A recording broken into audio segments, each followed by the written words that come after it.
আসসালামু আলাইকুম প্রিয় স্বপ্নবাজ ভর্তি যোদ্ধারা।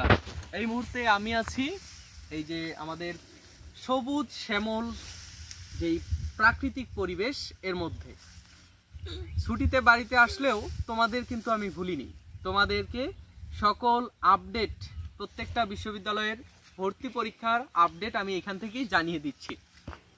তো দৃষ্টি আকর্ষণের জন্য যদিও আমি ধান ক্ষেতের মধ্যে দাঁড়িয়েছি, এই ভিডিওতে আমি ছোট্ট করে তোমাদেরকে জানিয়ে দেব যে রাজশাহী বিশ্ববিদ্যালয়ের ভর্তি পরীক্ষায় যে 3 মাস আগানোর কথা সেই বিষয়টি।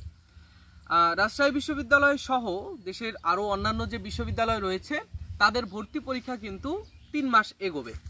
কেন এগোবে? এটার জন্য তারা রিজন দেখিয়েছে যে জাতীয় নির্বাচন হবে ফেব্রুয়ারিতে এবং তোমাদের রমজান মাস চলে আসবে ফেব্রুয়ারি মার্চের দিকে। তো যার কারণে তোমাদের এই ভর্তি পরীক্ষা আগাবে। ঠিক আছে, এখন কবে অনুষ্ঠিত হবে সে বিষয়টি তোমাদেরকে আগের ভিডিওতে বলেছি, আর তোমাদেরকে এই ভিডিওতে আরেকটু বর্ধিত করে বলবো যে কিভাবে তোমরা প্রস্তুতিটা নেবে এবং তোমাদের এইখানে তোমাদের আগে পরীক্ষা হলে তোমাদের সমস্যাটা কোথায় এবং পরে পরীক্ষা হলে তোমাদের সমস্যাটা কোথায়। তো সেই বিষয়গুলো নিয়ে একটু বলি যে ভর্তি পরীক্ষা কিন্তু হবে আমাদের জানুয়ারিতে, এক্সাক্ট ডিসেম্বর অথবা জানুয়ারির মাঝামাঝি তোমাদের ভর্তি পরীক্ষা শেষ করে দেওয়া হবে। আর তোমরা এখন প্রস্তুতিটা কিভাবে নেবে, তোমরা যারা এখনো প্রস্তুতি শুরু করনি বা তোমরা এখনো যারা ভাবছো যে আর কিছুদিন পরে আমি প্রস্তুতিটা নেই, যারা হিন্দু ধর্মাবলম্বী রয়েছে তারা ভাবছো যে পূজাটা শেষ হয়ে গেল একটু রিল্যাক্স করি দুই একদিন, আর যারা অন্য ধর্মাবলম্বী রয়েছে তোমরা অনেকেই ম্যাচে থাকো, কলেজে থাকতে যে ম্যাচে ছিলে ম্যাচে থাকো, কেউ তোমরা করার জন্য কোচিং করার জন্য বাড়ির বাইরে রয়েছো, বা তোমরা যারা বাড়িতে রয়েছো অনেক রিল্যাক্স একটা সময় কাটাচ্ছ। কিন্তু এই রিল্যাক্স সময় কাটালে তোমাদের কি করবে, তোমাদের দিন শেষে দেখা যাবে যে এই সময়টাতে যারা কাজে লাগিয়েছে এই সময়টা তারাই কিন্তু সামনের দিকে এগিয়ে থাকবে। ঠিক আছে, তুমি যদি 1 মিনিট 1 ঘন্টা ওয়েস্ট করো, একটা দিন ওয়েস্ট করো, তোমার থেকে হাজার হাজার সিরিয়াল আগে চলে যাবে তোমার সেই পরিচিত অপরিচিত বন্ধু বান্ধবীগণ।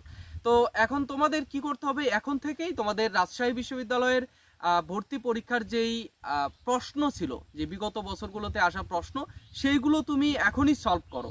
এখনই তুমি একটা প্রশ্ন ব্যাংক নাও। রাজশাহী বিশ্ববিদ্যালয়ের জন্য যেই প্রশ্ন ব্যাংকটা সব থেকে ভালো হয় সেটা হচ্ছে প্রাণকৌড়ির যে প্রশ্নটা, সেটা তুমি যে কোনো বাজারে যে লাইব্রেরিগুলো রয়েছে, বইয়ের দোকানগুলো রয়েছে সেখান থেকে তুমি পাবে, এবং সেইখানে দেখবে যে প্রাণকৌড়ির মধ্যে প্রত্যেকটা প্রশ্নের নিচেই সুন্দর ব্যাখ্যা দেওয়া রয়েছে। ঠিক আছে, আর আরেকটি বিষয় যে তোমরা ভর্তি পরীক্ষার জন্য তোমাদের যে সময়টা আগানো হলো, এই আগানোর কারণে তোমাদেরকে কি কি সমস্যার ফেস করতে হবে।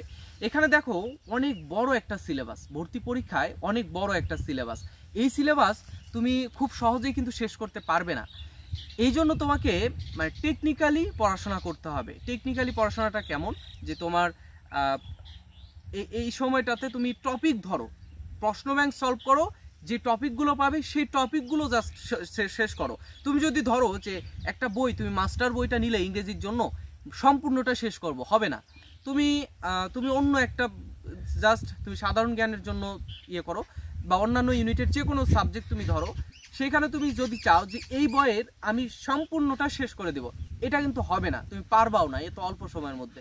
তো কি করতে হবে, প্রশ্ন ব্যাংক সলভ করতে হবে। প্রশ্ন ব্যাংকের মধ্যে যেই টপিকগুলো থাকবে সেই টপিকগুলো তুমি শেষ করো। ঠিক আছে, তো এইভাবেই তোমার পড়াশোনাটা তুমি গুছিয়ে নিতে পারবে। আর তোমার পরে পরীক্ষা হলে, আগে পরীক্ষা হলে কোনো ম্যাটার করে না, কারণ এখানে তোমার গ্রেড দেওয়া হবে না যে GPA 5 পেয়েছো, GPA 4 পেয়েছো, এগুলো কোনো ম্যাটার না। ম্যাটার হচ্ছে যে সময়, সবাই যে সময়টা পাবে তুমিও একই সময় পাবে। সবাই যদি তোমার বেশি সময় পায় তুমিও বেশি সময় পাবে, সবাই যদি কম সময় পায় তুমিও কম সময় পাবে। ঠিক আছে, তো যাই হোক, এই বিষয়গুলো নিয়েই তোমাদের সাথে আলোচনা ছিল। আশেপাশে পাখির অনেক গুঞ্জন শোনা যাচ্ছে, তো অনেক ভালো লাগছে প্রাকৃতিক পরিবেশের মধ্যে। যাই হোক, আরেকটি বিষয় যে তোমরা যারা রাজশাহী বিশ্ববিদ্যালয়ের ভর্তি পরীক্ষা দিবে, তোমাদের এই ইউনিট মানবিকের জন্য আমার এবং তোমার বিভাগ পরিবর্তনের জন্য এক্সাম ব্যাচ চলছে, পেইড এক্সাম ব্যাচে ভর্তি চলছে। তুমি ভর্তি হতে চাইলে অবশ্যই আমার ফেসবুক পেজের ইনবক্সে মেসেজ করবে, অথবা তোমার এই ডেসক্রিপশন বক্সে, ইউটিউবে যদি দেখো ডেসক্রিপশন বক্সে আমাদের ফ্রি এক্সাম ব্যাচের গ্রুপ রয়েছে, ওইখানে যুক্ত হয়ে নাও। পরবর্তীতে আমরা পেইড ব্যাচে তোমাদের যুক্ত করে নেব। এবং তোমরা যদি ফেসবুকে ভিডিওটা দেখো, ক্যাপশনে দেখবে যে আমাদের বিভিন্ন লিঙ্ক রয়েছে, আমাদের হোয়াটসঅ্যাপ লিঙ্ক রয়েছে, সেখানে তুমি যুক্ত হয়ে নেবে। ঠিক আছে, তো আজকে এই পর্যন্তই। টেক্সটে আরও একটি নতুন ভিডিও নিয়ে তোমাদের সামনে হাজির হব, কিভাবে পড়াশোনা করবে, কিভাবে চান্স পাবে, সেই বিষয়গুলো নিয়ে। তো আজকে এই পর্যন্তই, নেক্সটে দেখা হচ্ছে। আল্লাহ হাফেজ, আসসালামু আলাইকুম।